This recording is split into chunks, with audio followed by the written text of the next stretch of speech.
You are an entrepreneur, a professional, a speaker, or a coach. And although you've come a long way, it's time for you to take it to the next level. We've got you. This is the Author to Authority podcast. We'll help you use authority and influencer marketing to build your business stronger and faster by publishing a book. You'll hear from guests that are thought leaders in sales, marketing, networking, communication, social media, promotion, and business leadership. Let's do it. This is the Author to Authority podcast. And now your host, the extraordinary word ninja, Kim Thompson-Pinder. Welcome to the Author to Authority podcast. I'm your host, Kim Thompson-Pinder, and I'm so excited to announce that in August, we will be having the 400th episode of the Author to Authority podcast. And in celebration of that, I have decided to do the top 25 episodes of the Author to Authority podcast for the whole summer. And we will celebrate the 400 about mid-August, so there'll be a couple of episodes after that. And I chose these episodes because they were the ones that I just personally felt were the ones that gave tremendous amount of value, that were going to help you as an entrepreneur, a professional, a speaker, a coach to move your business forward. These were value-packed episodes that are just going to give you action steps that are just going to really propel you to the next level. So I'd love for you to sit back, relax, and enjoy this top 25 episode. Welcome to the Author to Authority podcast. And today I've got with me someone who is really going to help you move your business forward during these very interesting times. So I'd love to welcome Dee Boswell-Buck to the show. Hi, Kim. Thanks for having me. You're welcome. And Dee is a digital marketing strategist, and she owns her own company called Boswell-Buck Creative. And today we're going to be talking about how to use social media during these trying times to actually put yourself forward. A lot of entrepreneurs I'm talking to lately, they feel like they need to shrink back. They feel like they need to, with everything going on, not shine. Like, how dare I shine? How dare I let people know who I am and what I do during these trying times? They got so many other things to think of. Well, my philosophy is very different. How dare you not shine during these times? You have something that a specific group of people need, and they desperately need it. You have something that makes a huge difference in their lives. So how dare you hold back during these times? You know, you're not forcing people to buy stuff from you. You're presenting opportunities and letting those who can take advantage of it come. You know, entrepreneurs are saying, well, there's no money for anything. Nobody's spending money. Well, that's not true. People are spending money. I can guarantee you that online shopping has gone through the roof as stores are now closing. People are still buying stuff. So that is a reality. And people still need what you have.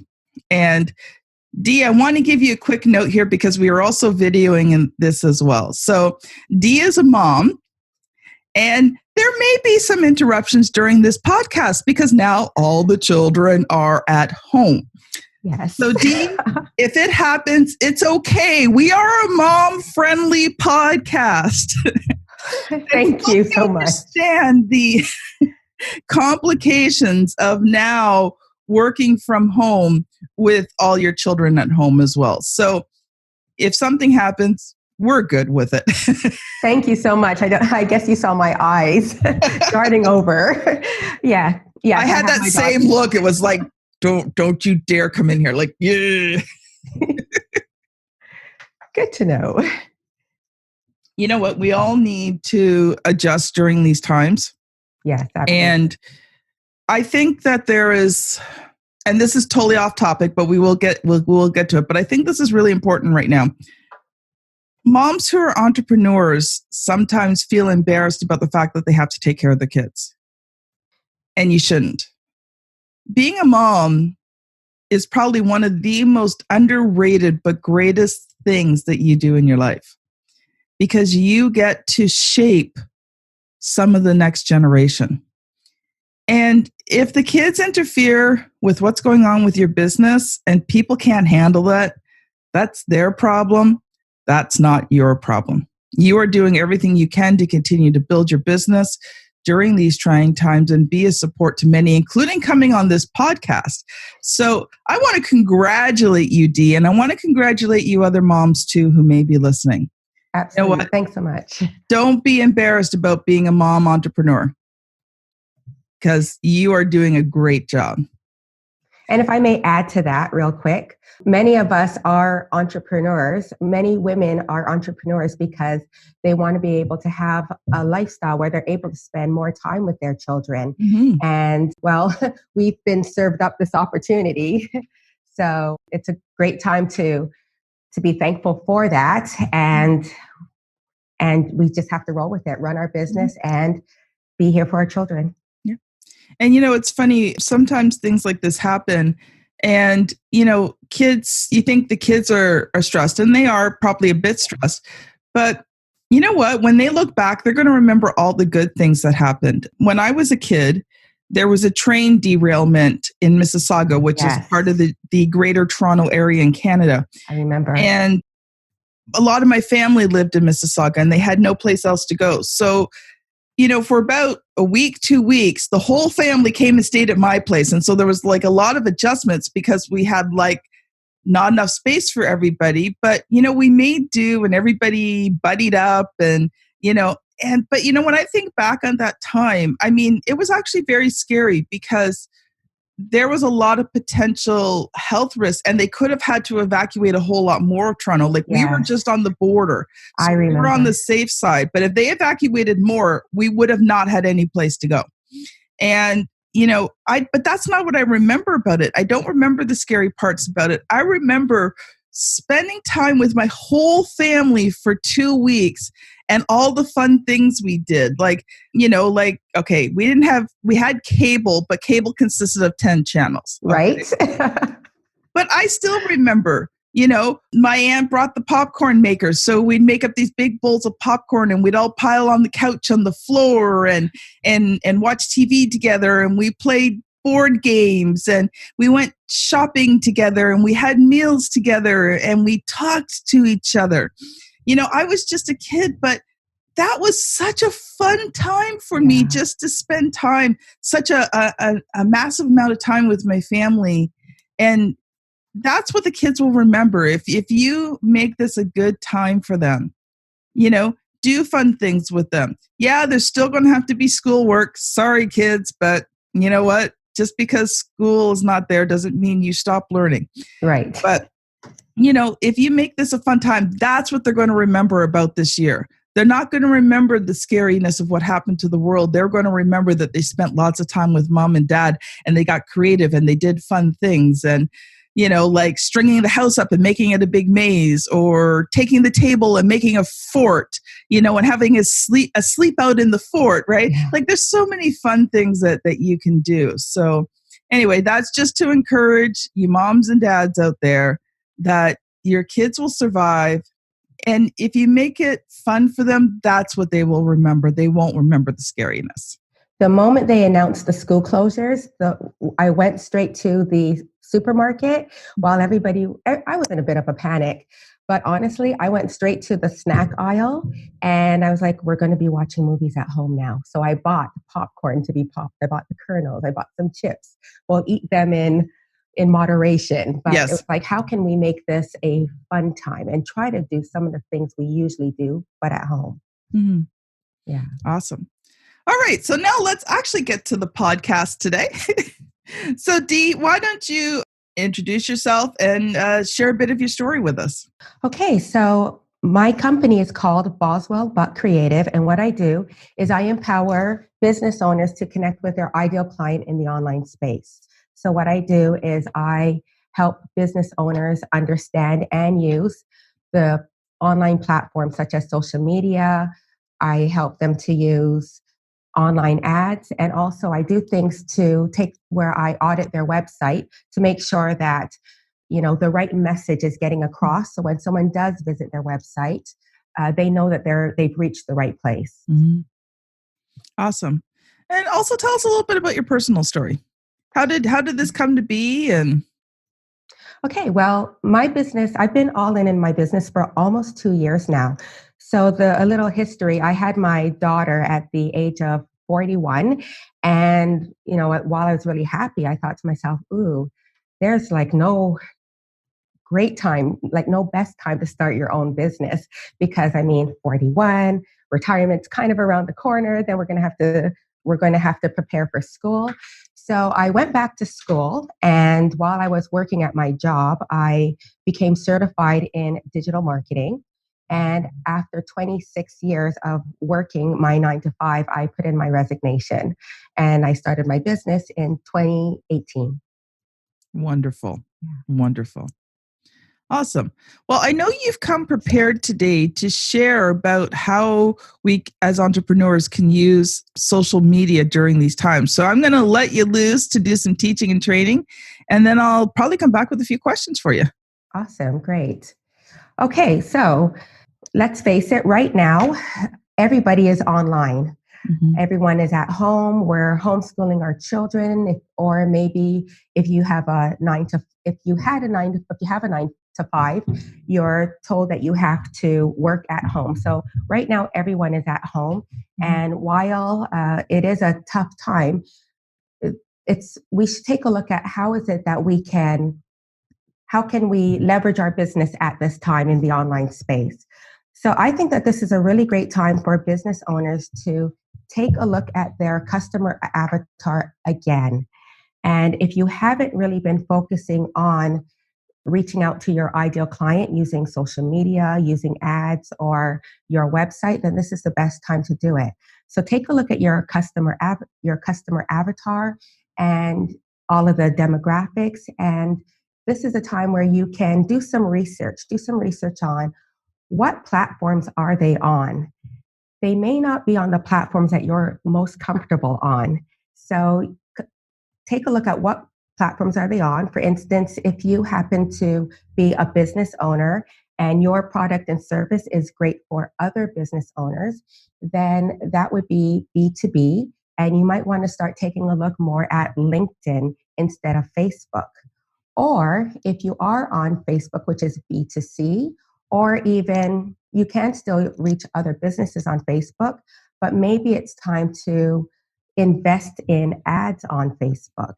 And by doing that, with everyone being online, other businesses are online as well. So this is time for you to stand out, but you want to make sure that you're using your calories well. So if you invest in an ad use on social media, for instance, Facebook, I'll use that as an example. Well, for maybe $20, maybe $30 over 7 days, you can reach your ideal client by creating an audience that describes who your ideal client is, and only your audience sees that ad. And then that way it brings more traffic either back to your Facebook page. I always suggest that you want to bring your traffic back to your website. Another thing that you want to do is you want to take this time to audit your overall presence. So not only are you going to do some research on where your ideal client is hanging out, and by the way, they can be hanging out on several platforms, but what you want to do is maybe take a look at, for instance, Google My Business. If you are using Google My Business, this is a great time to update it. Google always likes it when we are always paying attention to our Google My Business account. So what you want to do is get into the habit of adding content once per week. And it could just be light and easy, where you are just copying and pasting a post that you shared on your LinkedIn account or a post that you shared on Instagram, copy and pasting 1 to 2 posts per week. And then that way, that's something that you maintain going forward after this is over. This is something that I had my clients do as well before, just showing up once per week. And I mean, just imagine over 52 weeks, you can have 52 updates on your Google My Business. And how this will benefit you is that when someone does search on Google for something that your business provides, well, Google's going to serve up the Google My Business account that has the most information. You also want to take a look at your hours. So while you may not be at your brick and mortar, or maybe things are different in terms of hours now that you've got the little ones at home, this is a great time where you can go ahead and update your hours, such as any statutory holidays. So I'm not too sure if you've ever been online where you want to see if a mall is open on Canada Day or on Easter, and you're not too sure. So now you drive over only to discover that it's closed. Well, wouldn't it have been nice if they updated their Google My Business? So Google My Business sees that, and again, they will share your content. Other things that you can audit, your website. Yeah, audit your website. Take a look at your pop-ups. I always think it is great to have a pop-up on your website, but here's a tip for you. You want to have a pop-up on your website, but a pop-up that shows up maybe 20 or 30 seconds after someone has landed on your homepage, or maybe a pop-up that shows up upon exit. So go into whatever you are using for your email marketing, and you want to take a look at the timing of those pop-ups. So then when someone does get to your website, they're going to want to stay on your website. And you want to take a look at your website again, take a look at what's going on your homepage. What I would suggest is that you don't have like way too much information. You want to entice people to come in. So just imagine that you've invited someone to your home, and when you open the door, you don't leave the door open and say everything about, hey, we're going to be having turkey, we're going to be having cranberry sauce, and we're going to be watching this on the television while someone is outside at your door. You want to invite them in. So you welcome them. So great to see you. You take their coat. So what you want to do on your homepage is also share information. This is what I do, or this is what we do. We help you to solve this type of problem. Share a little bit more information where they can scroll down and get some idea as to what's on your website. So that's an opportunity to have some thumbnails to various pages on your site. And then that will entice people to want to go through the rest of your website to find out a bit more about you. Yeah. Awesome. So you talked about doing research into your perfect client. How do you research? Like, where do you go to do this research to find out where these people are?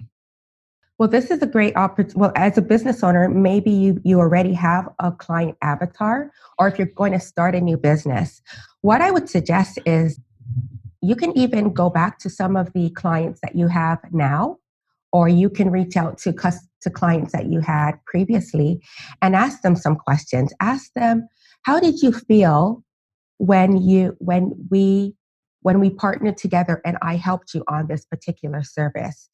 What could I have done at the end? Would you have preferred that there was a survey? So go ahead, go back and ask your customers or your past customers, how could you have done things differently? And most likely they were very happy with the service, but this is a great time where you can find out how it is that you can add more value to the current programs that you have, or at this time, a lot of us may be pivoting. So what type of value can you add to the programs that you're going to create as well? It's also a great time to go to your current customers and ask them, how is it that you can help make their experiences even better? And in terms of research, you can go on Google or go online and do some research and see. And what you can do is go into that search bar and do some research on the particular field. So it could be, for instance, for myself, social media marketing, small business. So now it's going to pull up some articles, and I can read through those articles to learn more about what it is that my ideal client needs for themselves. That is a wonderful answer. It wasn't really quite what I meant. You talked about doing research on where your ideal client hangs out. So like what social media they hang out. So I was more referring to that. So how do you figure out where your ideal client is hanging out so you can do the ads, so you can do the proper posting? Okay, what you can do is you can go ahead and you can do a search. And when you do your search, you would do a search on demographics for a particular platform. So you might want to you can actually key in demographics for LinkedIn. And what will happen is that you'll see some articles or some studies as to who is hanging out online on LinkedIn. And what will happen is that you will see the age range of the individuals. You'll see how many men versus women are on that platform. You can also see as well the type of businesses that are really leveraging LinkedIn. So that's what you do, or demographics for Facebook, etc. Awesome. So one other question for you. What role would you say, how would someone do content during these times? So what content suggestions would you have for people? I would suggest that the type of content that you share more now is content that is going to be helpful, content that's going to resonate. So when I say resonate, just because, for instance, I'll share an example. The weather is nice where I am right now. But as a business owner, I might not want to share that I'm selling barbecues for $1,000, right? But what I might want to do, if that is the type of business that I have, is share content that talks about some outdoor foods that you can barbecue on the grill. What type of recipes that you can have in terms of barbecuing. So then what happens is that not only will someone get some wonderful ideas for recipes that they can try at home, but they may also end up thinking to themselves, I need a barbecue. And then they're going to see that that's what your business is. So this is a great time now to share content that will be helpful for your ideal client or for your audience that is following you. As you were saying that, I was thinking as well, you could even, like if you're selling barbecues, you could do a post on, got your kids at home? Let's do a at-home camping adventure. And here are some great barbecue recipes, camping barbecue recipes or something like that, right? Yes. So yeah, it's not a matter of about directly selling right now. It's about providing a whole ton of value and knowing who your ideal client is and what they need, and then just speaking to that. Yes. And this is you want to show up. And sharing tips is probably the easiest thing that you can do in terms of sharing content, because it's so close to home in terms of what it is that you do. And also it would be an easy thing for you to do as well. If you know your business the best, you know the best how people can use your product and services. So it's a great time for you. It's an easy thing for you to share tips. Something else I was thinking of as well, and maybe you can speak to this because I'm not exactly sure, but when you get, like, in terms of engagement, so if you're posting on Facebook, would you recommend even posting some lighthearted stuff? Because when people interact with your stuff, then when you post other things, they're more likely to see it. Absolutely. One of my clients, she has a pet sitting, dog walking company. And some of the content that we are sharing are funny dog videos. So not only is she sharing that, hey, I walk dogs, but we're sharing some fun videos with pets running around. Or there was a video shared the other day where the dog had a very high-pitched human voice. and it got a lot of interaction. So Facebook loves video. All of the platforms, they love video. So sharing fun video that kind of ties in with your business, but not really. That's something that will be pushed through the algorithms for you. Yeah. Like something I do in my Author to Authority Facebook group. So, if you're an entrepreneur and you want to find out about becoming an authority, you can join my Author to Authority group on Facebook. So that's what it's called. Just search it out. But every day I post puns and funny wordplay. And everybody loves it because I find some really good, unique stuff. But it was just amazing the other day. So we were stocking up on a few things, and my husband normally takes muffins to work. And I had run out of, some of the things that I use to make muffins. So we had bought some muffins for him. And I thought, you know what? I'm going to stock up on some extra muffins and I'm going to freeze them. Well, I have a vacuum sealer. I saw that. I have a vacuum sealer. So I thought, you know what? I bet it would keep the muffins fresher if I vacuum sealed it. So anyway, my husband's like, this is not going to work. It's just like going to shrink down to nothing, right? And I'm like, no, we got to try this. Know? So anyway, we did it. We vacuum sealed the muffin and it shrunk down to like this. It was quite hilarious. So I actually posted that on Facebook. So I took a picture of the regular muffin and then I took the picture of this like scrunched up muffin. And you know what? It got a lot of engagement and everybody's like, oh, okay, well, I guess we're not doing that now. I have to say, I learned something that day. I mean, it made me laugh, but I thought to myself, duly noted. Not a good thing to try. So, you know what? Like during these times, it's okay to still make things fun. Like there, you have your more serious posts, you have your teaching and training posts, but you know what? Make sure to include some fun posts in there. The fun posts get you engagement, and then people see other things that you post. So, that's the thing with Facebook is you've got to remember specifically, well, with all of them, but specifically with Facebook is that, if people aren't engaging with your stuff, then the likelihood of them seeing what you're posting decreases. Yeah. So even sometimes like what I'll do with posting the podcast episodes on Facebook is I'll just tag a group of people. And usually what I do is I just tag my new friends, my new Facebook friends, because people are always friend requesting me. Not that I accept every single one, but you are welcome to friend request me on Facebook, Kim Thompson-Pinder. I'm the only one. And some shameless self-promotion there. And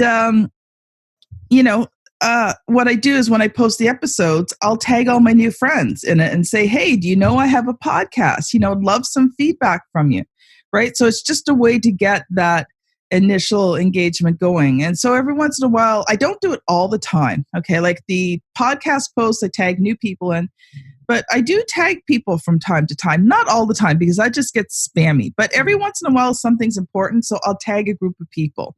And I don't tag up to the 99 or whatever that Facebook allows. I'll tag about 20 to 30 because, if you're doing this constantly, eventually you end up in Facebook jail. Been there, done that, don't want to be there again.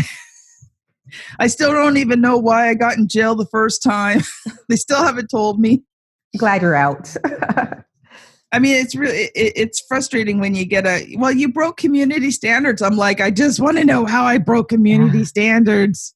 Please tell me so I don't do it again.